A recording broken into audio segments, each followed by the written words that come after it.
मध्य प्रदेश और छत्तीसगढ़ में वोटिंग के दौरान जबरदस्त हिंसा देखने को मिली।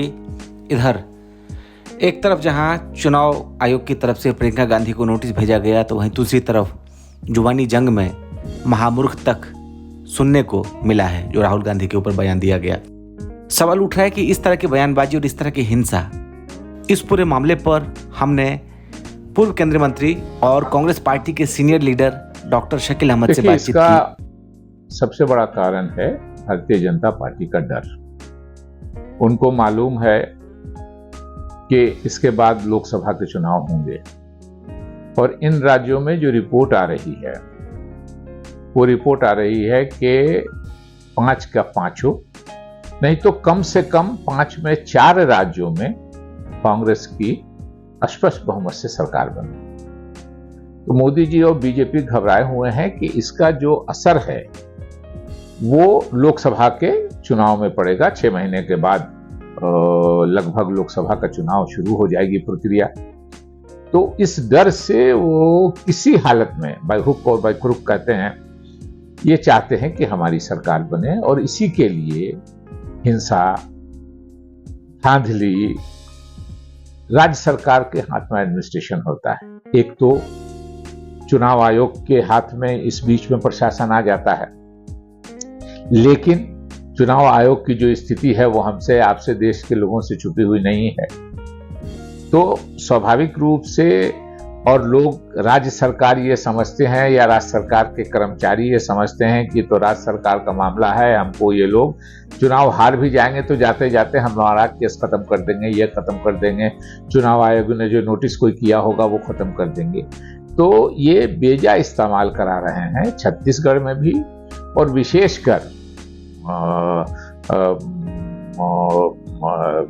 मध्य प्रदेश में। चूंकि मध्य प्रदेश में उनका शासन है, छत्तीसगढ़ में उनका शासन नहीं है। यहाँ राज्य सरकार के कर्मचारी पदाधिकारी कुछ मुस्तैद हैं, मगर फिर भी एंटी सोशल एलिमेंट से भाजपा छत्तीसगढ़ में भी 2 जगहों में, एक तो राजधानी रायपुर में और एक जगह और उन्होंने हिंसा करवाई है, धनतरी कोई जगह है वहां। लेकिन एक बात ये जान लीजिए कि हिंसा का सब समाज में, जनतंत्र में कोई स्थान नहीं है और हिंसा से आप चुनाव जीत जाइएगा। अगर भारतीय जनता पार्टी को ये जो पिछले 9 सालों से देश में शासन कर रही है, कई वर्षों से, ठीक है मध्य प्रदेश में पिछली बार हार गई थी भाजपा, लेकिन डिफेक्शन करवा के उन्होंने सरकार, मैंडेट चोरी करना जिसको कहते हैं, वो चोरी किया था, सरकार बन गई थी। अभी भी उनको लग रहा है, हर आदमी जानता है कि मध्य प्रदेश में भारतीय जनता पार्टी की सरकार बुरी तरह हार रही है। एक तरह से उस दिन जो राहुल गांधी जी की रोड शो में जो भीड़ उमड़ी थी उसको देख के और ये लोग डर गए हैं। तो किसी भी तरह येन केन प्रकेरेन जो कहते हैं वो किसी तरह ये चाहते हैं कि चुनाव में हम जीतें या हम नहीं भी जीतें तो मार्जिन कम रहे, जिससे हम कोशिश करें कि ये करें। लेकिन मध्य प्रदेश की जनता इस बात को जानती है और वो स्पष्ट मैंडेट कांग्रेस को देगी और मध्य प्रदेश में बहुत ही अच्छे बहुमत से, छत्तीसगढ़ में भी, लेकिन छत्तीसगढ़ में चूंकि हमारी सरकार है इसलिए हिंसा वहां थोड़ा नहीं के बराबर हुई है। 2 जगहों पे हिंसा हुई है और वो भी, उसमें भी बीजेपी के लोग इन्वॉल्व हैं। तो स्वाभाविक रूप से जनतंत्र में हिंसा का कोई स्थान नहीं है भारतीय जनता पार्टी को। और इस बात को ख्याल रखना चाहिए कि अब वो नेशनल पार्टी है, देश में 9 सालों से उनकी सरकार है, कई राज्यों में उनकी सरकार है। कहते थे कि चाल, चरित्र और चेहरा अलग से होता है।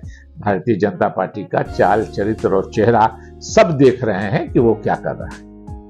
राहुल गांधी को वोटों का करदार कहा गया चुनाव कैंपेन के दौरान, तो जब सोशल लीडर पर इस तरह की बातें, जब अपोजिशन की तरफ से कहा जाता है, देखिए वही मैंने कहा कि इसी की क्या हालत है इलेक्शन कमीशन की, आप लोगों को मालूम है। इलेक्शन कमीशन में अपॉइंटमेंट का क्या किया जा रहा है ये भी आपको मालूम है और इसीलिए किया जा रहा है कि इलेक्शन कमीशन के जो लोग हैं वो सरकार के बिल्कुल अधीन रहे, सरकार जो चाहे वही करे। तो स्वाभाविक रूप से, और एक बात उन्होंने मूर्खों का सरदार कहा, ये देश के अपोजिशन के सबसे बड़े नेता के बारे में वो बात ये कर रहे हैं। ये तो और भी, वो भी कोई छोटा आदमी नहीं कर रहा है। ये कितने लज्जा की बात है कि देश का प्रधानमंत्री सबसे ताकतवर पद पर बैठा हुआ व्यक्ति इस तरह की बात कर रहा है। और भी मोदी जी जो बातें करते हैं उसके बारे में लोगों को अब समझ में आ गया है। देखिए, उन्होंने जो बातें की थी, अभी मैं छत्तीसगढ़ गया था तो वहां चल रहा था मध्य प्रदेश में भी कि ये मोदी की गारंटी है, ये मोदी की गारंटी है, ये मोदी, यानी मध्य प्रदेश और छत्तीसगढ़ के नेताओं की कोई गारंटी नहीं है, उनके बात का कोई जवाब नहीं है। मेरे एक साथी ने कहा स्पीच में कि भाई मोदी की गारंटी तो फेल कर गई।